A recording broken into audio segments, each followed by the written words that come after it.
Ben Goldson here. Today we're talking about the spectrum of people pleasy to sociopath, which is a spectrum that we should all think about. And we have to think about it in today's era for a lot of reasons. And I bring up the main reason is because good people, people that also at the same time lack conviction, they lack backbone, they lack intelligence, they lack knowledge of self, not to be mystical with it, they are pushed into the cattle mindset of I don't want to be a burden. I don't want to be a political enemy to the crowd, which has turned people that are normal into woke allies who are actually agents of the state.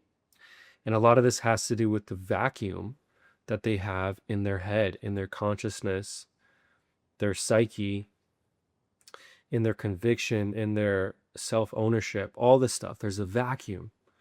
And the main thread in how they are used as an agent of the state, an agent of the social engineers that we're trying to prevent from destroying the fabric of society, moving us into the new world order and such and such. The main weakness of that, of them that is exploited is I don't want to be a problem. People pleasing. I don't want to be a burden. I don't want to be offensive and all this stuff. And so I feel like the right needs to learn some shit, and I feel like the left needs to learn some shit. And why is no one finding balance in all this stuff?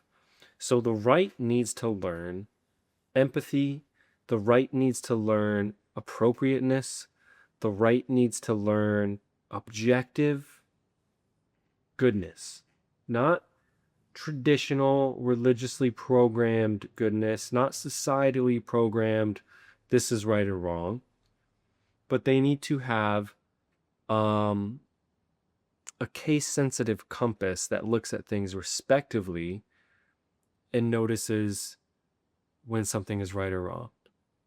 You know what I'm saying?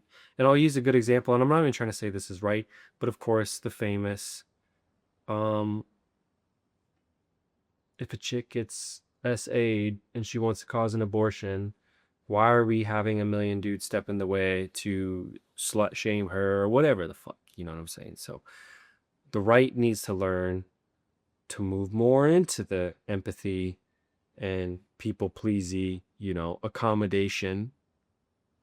And the left needs to stop being so fucking G word with it. You know what I'm saying? They need to move more into, oh, it's okay if I piss some people off.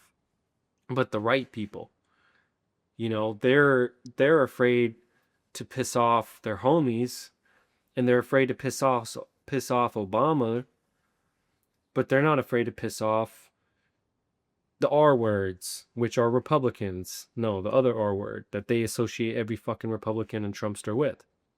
You know what I'm saying? So they're not afraid to piss them off, but they're afraid to piss off their barista with the fucking septum ring and blue hair, if they're even thinking something, let alone saying something. So that's my little rant. Thank you for bearing with me. That we need to learn how to oscillate. Let's all start here in the middle. You're not a sociopath that has no empathy, that's able to exploit others and see them suffer. You're in the middle, and you're not a people pleaser that is willing to give up your self-formed identity, your self-chosen identity that you've come to through contemplation and through association of your self-worth of, I've pondered myself enough and I feel like I deserve this and this and this, and I'm not going to give it up for the crowd or to be seen and respected and not abandoned. It's a big thing. This is a deep, complex dynamic. But what I want to say is a lot of this got motivated because I would see people overcorrect. They see that the crowd is controlled and I'm just not going to be appropriate at all. I'm going to be outspoken. I'm going to say what I need to say. And what the danger of that is we have to understand that there's cognitive dissonance. There's built-in defenses. we have to understand the brain has a grain. You work with the grain, not against the grain. And if I act a certain way, I raise alarms. The brain is very well developed through millions of years, thousands of years of being in tribal settings, all this stuff. When you start shouting and you start acting weird and you start acting socially um, reprehensible, like, oh, that's a little sketch.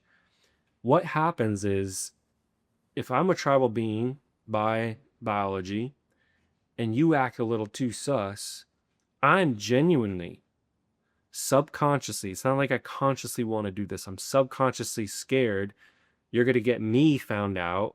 You're getting thrown in the loony bin. I'm too closely associated with you. And if you start acting like that and I'm too close and I'm too agreeable with it, I get associated with it.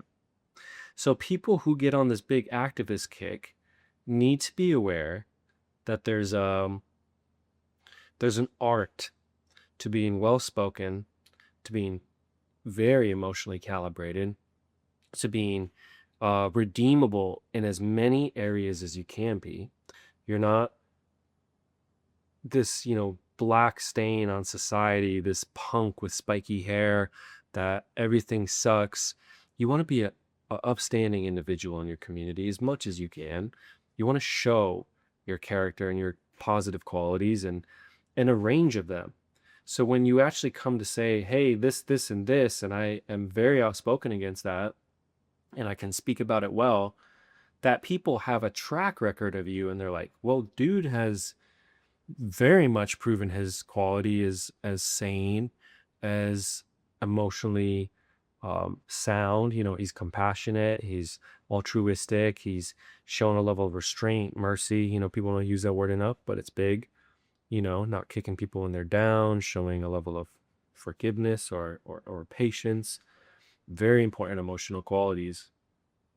You've shown logic, you've shown wisdom, understanding, all that stuff. You've shown self-agency, willpower. You're not pushing people to do things you're not willing to do yourself. All these things matter.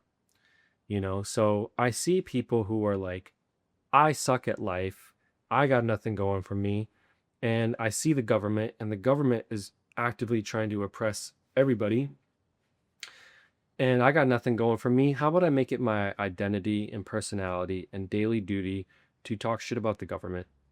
You know what I'm saying?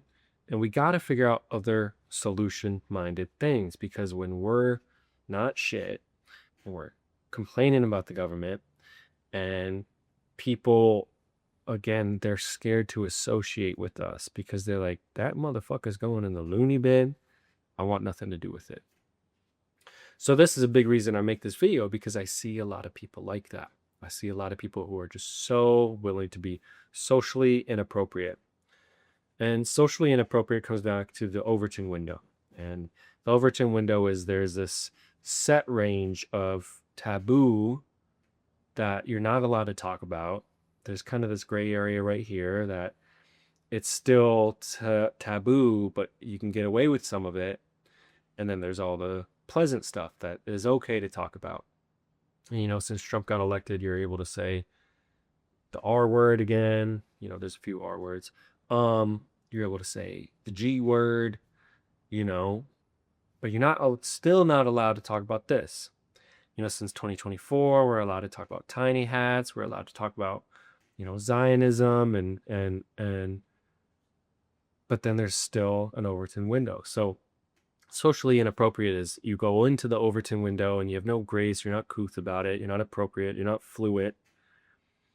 And it's alarming. It raises people's nervous system. It raises people's threat signal. This dude is going to get me in trouble. So that's the people-pleasy spectrum, more on this side, more on the, I don't really care. I'm not going to think about how I'm perceived.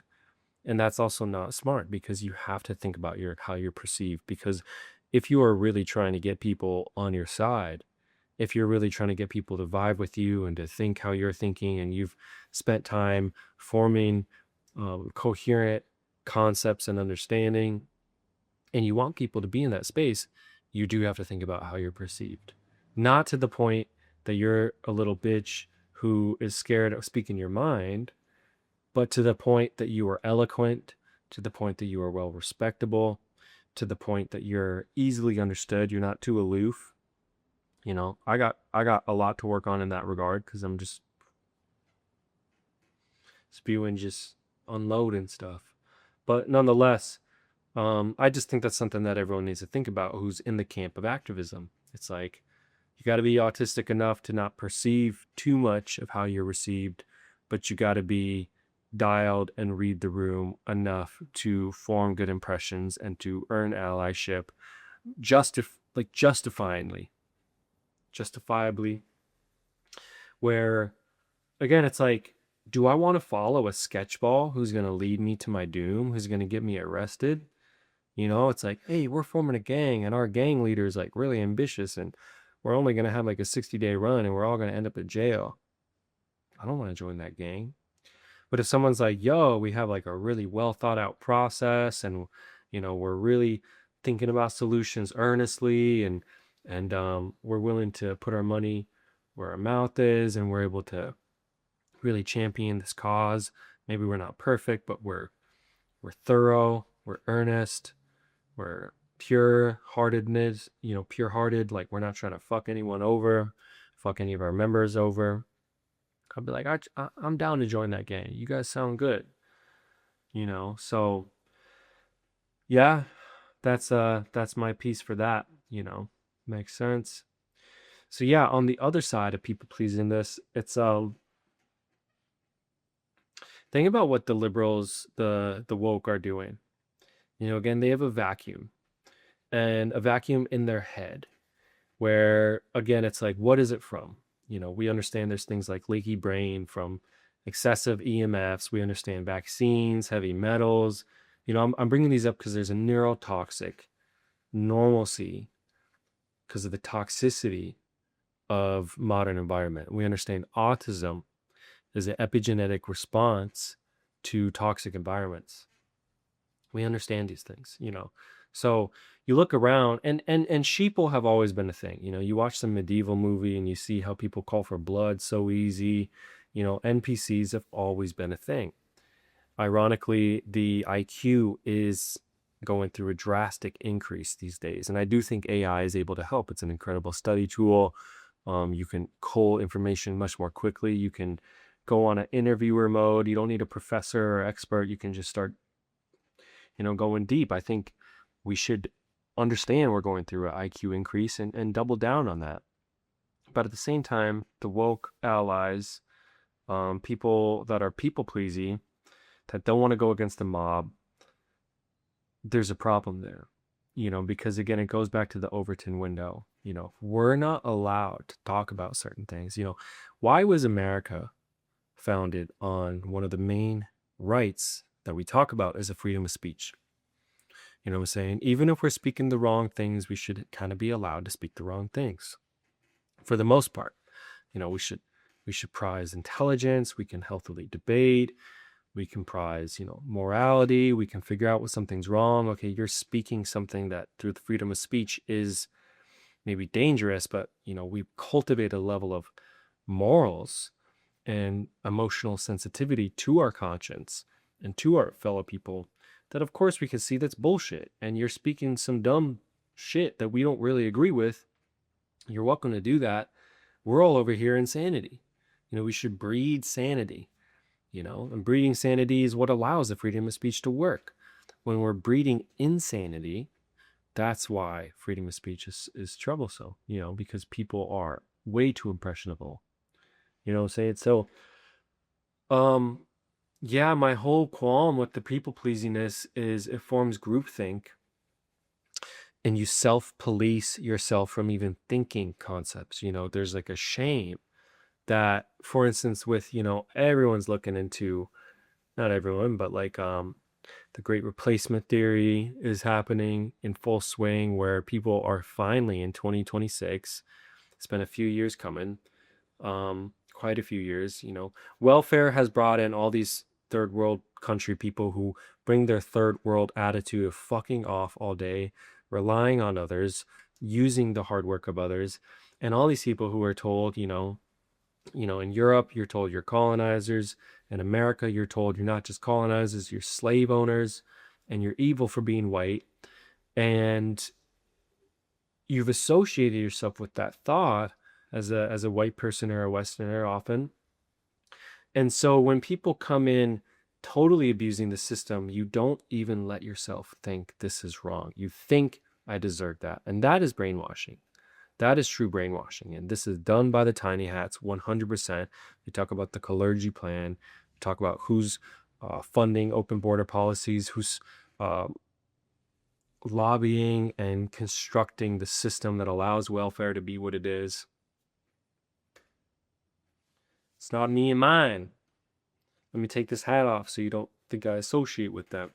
But yeah, man, it goes back to how many liberal college students don't even allow themselves to think that that's wrong. It's wrong that Muslims are coming into my country and fucking me over with welfare and rapidly increasing sexual assault rapes. 1 in 5 women in Sweden. You know, So that's my fear with people pleasing is it cripples us to not even say things out loud or to do things that are contrary to groupthink. It morphs us into not even allowing ourselves to think something because we start to look in that direction of that thought.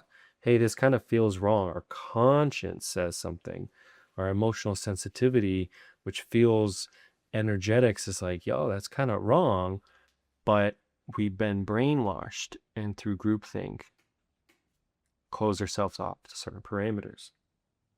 So it's interesting stuff. And in some ways, I'll say there's value in both because back to the people pleasingness, it's like we need to be empathetic, you know. Of course, we live on a global human family. We don't want people suffering. The liberal and progressive and left have said, let's embrace humanity. And that's a beautiful thing. But then the right is like, yo, if we embrace too much cancer, this is self-destructive energy. In their countries, it's self-destructive. The attitude is self-destructive. It's inhuman. They hurt each other.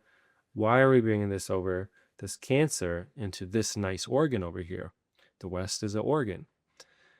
And so both sides are so valid.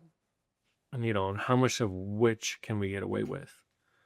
But yeah, that's just my thoughts on people pleasingness. I don't really know what to say with the left other than it cripples us and moves us into some 1984 stuff. We just kind of have to experiment with agency and move out of groupthink as much as we can. Like if you're a liberal watching this video, microdose, forming your own beliefs every day. Just what would it be like to shift a little bit of that? You got to read a little bit. You got to scroll social media mindfully, form more thoughts as you see what you see. And microdose, a little bit of not a debate, but bring up a thought that is contrarian. Maybe not Overton window contrarian, but bring up little things and see how people gravitate towards it, because it's like, in the Lord of the Rings when they light the beacon and the beacon starts lighting over the whole mountain range, it's the lighting of the match.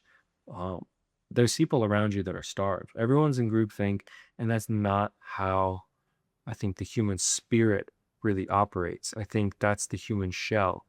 We have this simultaneous nature of, yeah, you can be an NPC. Back to like, let's just think we're in a tribe and there's like an evil chief and everyone's under his spell.